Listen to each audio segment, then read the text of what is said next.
Guys, I have a super powerful technique that I want to share with you today on how to let go of anger.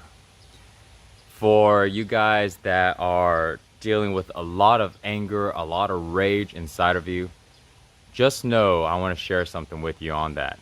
I was one of those people that had so much rage, like crazy. When I used to go ahead and drink and party, when I get drunk, people get the heck out of my way because the rage comes out. And not just when I'm drinking, it really comes out when I'm drinking, but it also was always behind the scenes, and there was always this sense of aggression. And it was something that I have dealt with for so many years of my life. And so this is a topic that is really close to my heart. And anybody that's dealing with rage, dealing with anger, it's it pushes everybody away in our life, you know. And especially the people that we love and we care about the most, our family, our friends, our partners, girlfriend, boyfriends, and even our children, for you guys that have children. It pushes them away, but we aren't wanting to push them away. We simply are just expressing this anger that we're still carrying inside. And so today I want to go ahead and share with you a technique that has worked for me personally and has worked for many people. And this is a technique that's not just a band-aid, it is something that can dig so deep into the root cause of how to go ahead and let go of anger. Okay, so if you need to, we're gonna go deep. So if you need to watch this video over again to connect the dots, I would definitely recommend so. So if we start off and we look and to see where is this anger coming from, so we know what's the source of it, how to let it go. Most of the time, this anger didn't start off when we were in our 20s or 30s and beyond. Most of this seeds in our childhood. And so that's why so many psychologists go back into childhood. And it's not this new thing. A lot of people understand this. So when we go back into it, most of the time, there is situations in our childhood that we got very angry from. And a lot of times it could be from our parents, it could be from like our siblings and brothers and sisters, or maybe uncles, or maybe our close friends. But somebody that we felt very important and very close to, they did us wrong somehow, they treated us badly somehow. Somehow we felt that we were done wrong. And no matter whose fault it is, we have this judgment on them that we were somehow mistreated, somehow not deserving something that could have happened, And so from that, we get angry. From that, we carry this resentment. We have this negative emotions against them. So to go ahead and let go of this root cause of our anger, we need to go and not just forgive. Forgiveness is really, really powerful. But forgiveness is allowing us on the conscious side, on the surface side, to go ahead and let it go.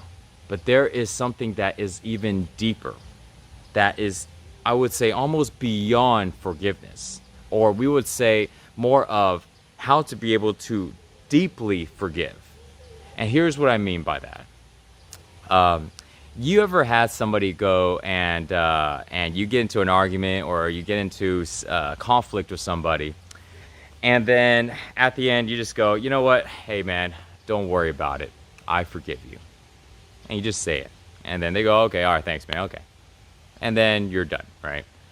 But saying that is one thing, but then if you look, you still feel this conflict. You still can feel this agitation.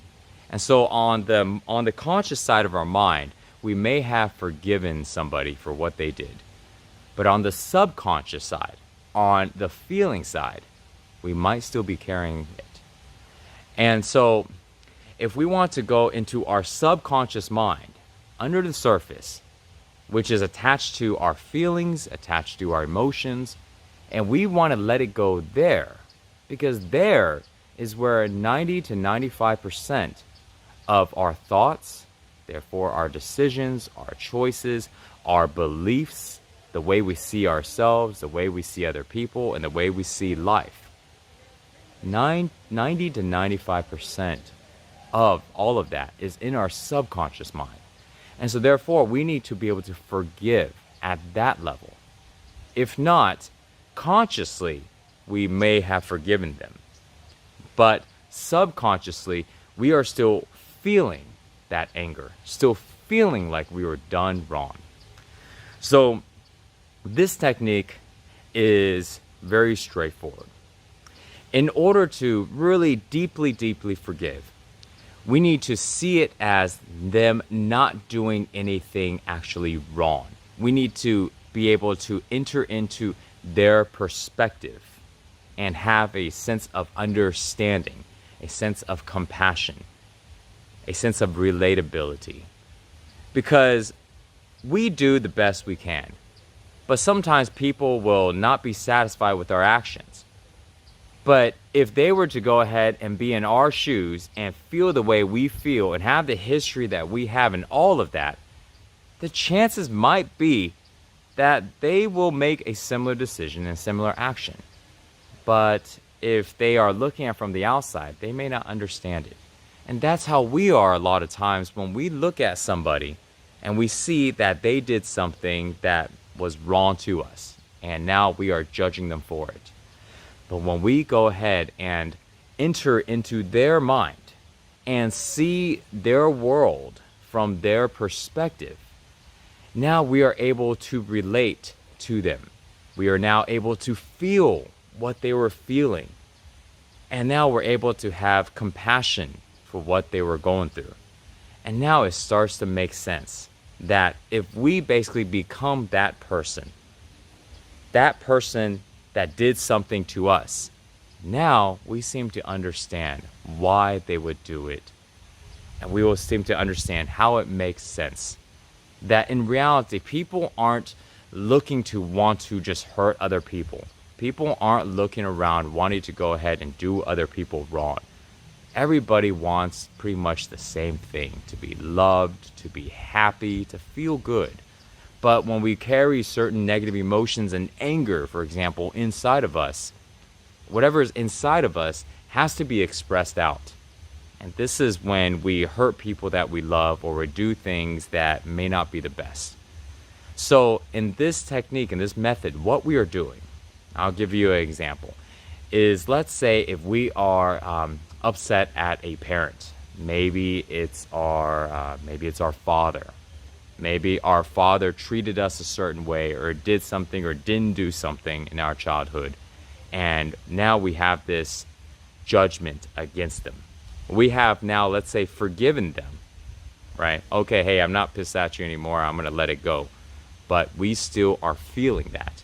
And so now what we would do is we would go and get into the perspective of our father. We'll get into the perspective and see, how was it like being him? How was he being treated maybe in his childhood? How did his mom and his dad treat him? How did his friends and his siblings treat him? What was his life like? What was he going through? What was his beliefs? How did he see the world? How did he see himself?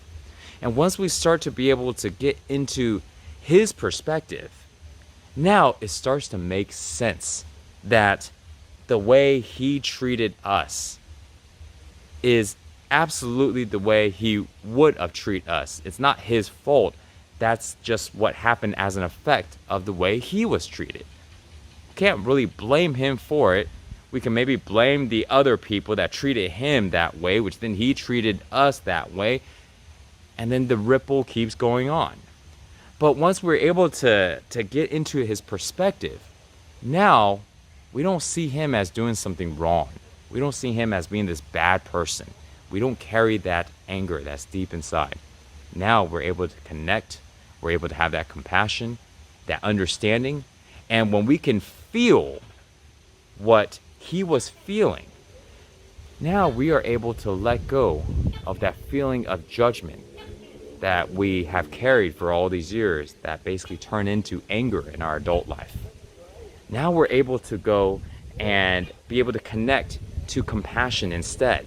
So subconsciously, when we are thinking of him, right, we start using him as an example, or if we are in a situation that reminds us of something that has happened that has to do with him, for example, on a subconscious level, which means we may not be aware of it, but we now have changed that emotional association. And what that means is when we are connecting the dots in the background, in the subconscious mind, we're not connecting it to anger anymore. Instead, we connect it to compassion. We connect it to understanding. We connect it to relatability.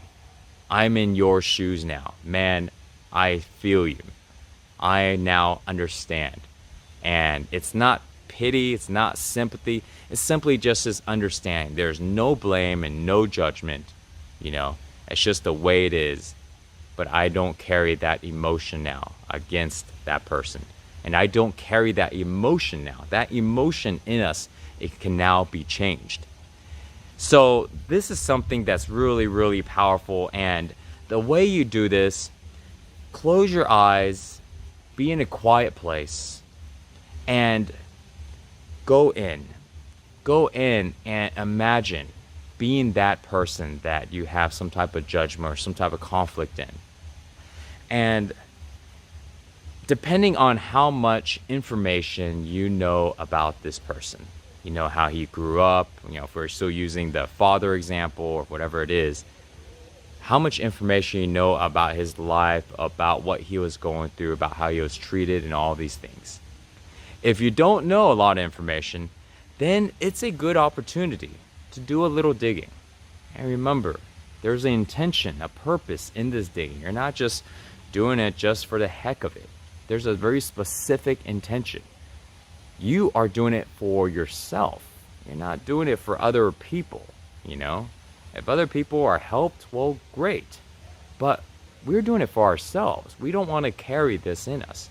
So when we go ahead and do the digging and we talk to our relatives, we go back into history, go back to these pictures, videos, whatever it is, a lot of things are going to come up. But just know that all of this is for a very specific reason. And it's so this way we can go ahead and truly, on the deepest level, forgive this person by changing our perspective of the situation, by getting into that person's shoes, getting into that person's perspective. So try that out. This might be something, if you talk to a psychologist or you talk to these emotional trauma people, you may find this technique. They may use this technique, but they may use something different. But this is a very powerful technique, very, very effective.